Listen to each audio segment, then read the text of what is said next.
Hello everyone, today it's time for a new concept, which will be the collection update. So I'll try doing this every month or every 2 months, where I'll just show you guys the new things that I got for the collection. So this will be the collection update for April. And let's start with this really old fuse box. So these were used for the old Rotterdammer lanterns. This is what it looks like. This is one big fuse in here with some very old wiring. Don't really trust these things, that might be asbestos or something, but we'll just not touch or break it, so it will be safe. Also has a very old cable, as you can see. Up next we have two new SOX bulbs for the collection, which are these old Philips 135 watt SOX bulb. Not going to take out the entire packaging this time, because it's kinda, there's this 180 watt SOX ballast kind of balancing on these bulbs, and you can hardly get them out. It's like Jenga, you know, just that one stone that you can't really pull out.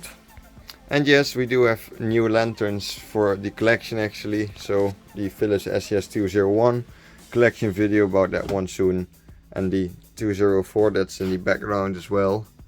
Also got those two at the same time. And I just recorded collection videos of these, so those will be released somewhere in May. So I got a lot of stuff this month, and most is actually outside of the shed. They did quite a few replacement projects here last month, and those were all kind of really interesting lanterns. They're getting replaced, which is unfortunate, but I managed to save a lot of them.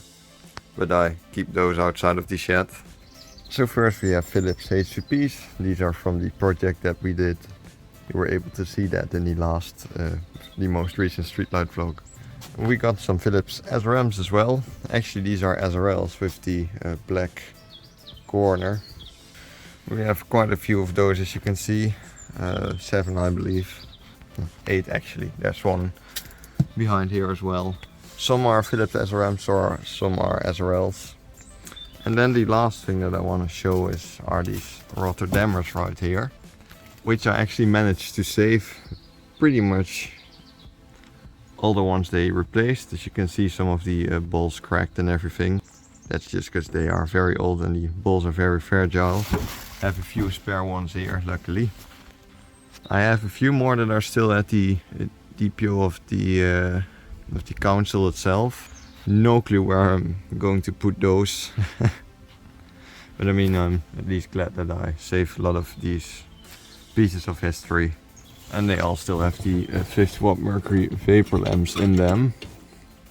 Those things just keep going and keep going. Those are probably the most durable lamps they've ever made. You can see some of them still have the copper top as well. And I also saved like a few of the more modern ones. There's one right here, as you can see. But yeah, these are all still with mercury vapor, still in original condition. So, and lastly, these aren't actually not my lantern, but still I figured it would be interesting to show. I did a little replacement project replacing 2 of these. But yeah, I already have one of these, so these will be going to another collector. And here's like another of those Eindhovenaar lanterns. Those are the replacement that they used for the Rotterdammers with a PLT inside. And in case you are interested in a Philips Rotterdammer lantern and you happen to live in the Netherlands or in Belgium, then feel free to send me an email or something.